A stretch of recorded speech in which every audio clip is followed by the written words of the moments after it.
everyone, my name is Gia Blanc from ISPSC Main Campus, taking the Bachelor of Science in Midwifery. First, we're going to perform the hand hygiene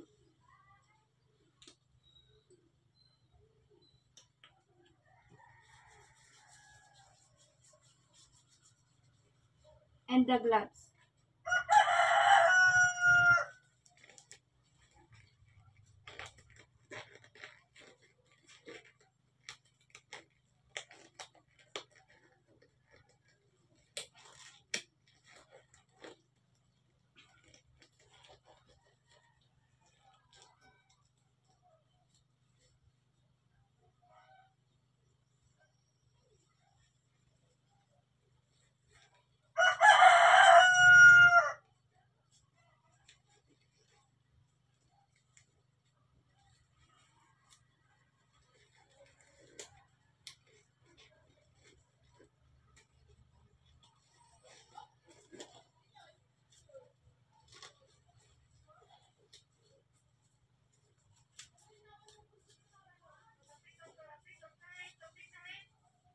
Sunurin mo di baby.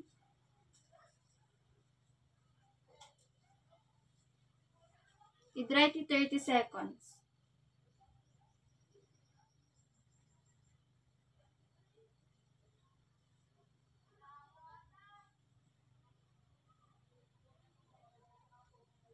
After that, i-baby cut, ipatong GNT chest ni mother. Ikanti bonnet, can clean it. So, timakon ko ng early skin-to-skin contact. So, promote ti bonding and breastfeeding. Kanda to skin-to-skin contact at maarami ti 90 minutes. Kaya iso ti ma-prevent ti hypothermia and hypoglycemia.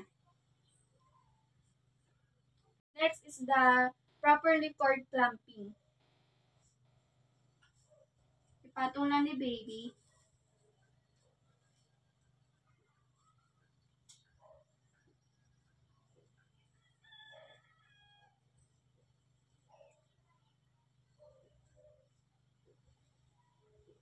Muna ket di 2 cm.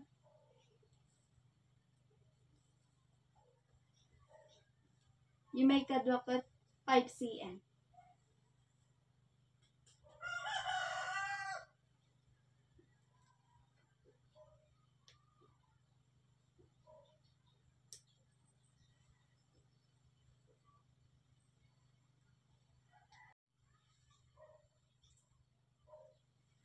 Hangay katen nga dagos hanggang 3 to 5 minutes.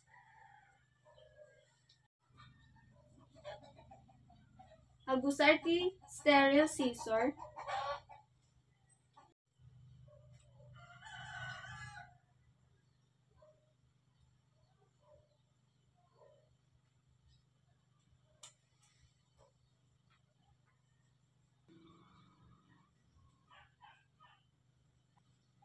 Next, numalpas nga ikat da di may umuna, isubli ni baby ti prone position.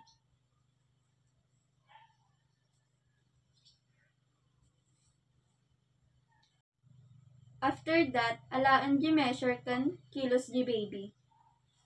So, mother alak mampay ni baby, alala di kilos kan measurement na.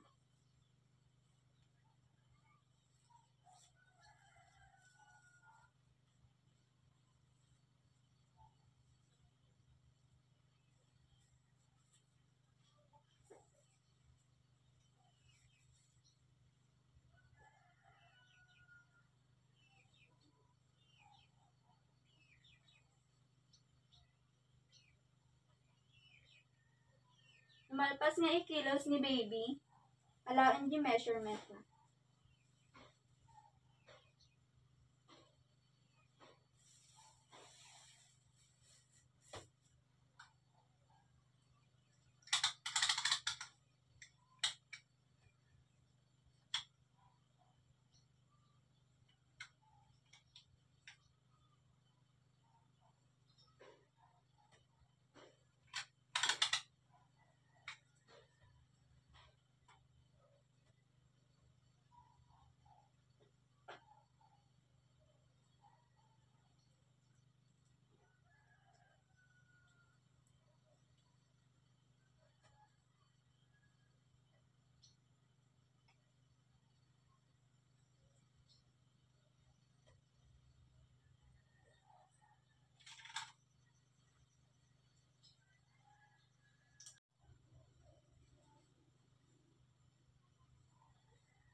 i-inject the vaccine ni baby.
Next, lumalpas nga yung vaccine ni baby, isubli ni baby yan chest ni mother in prone position.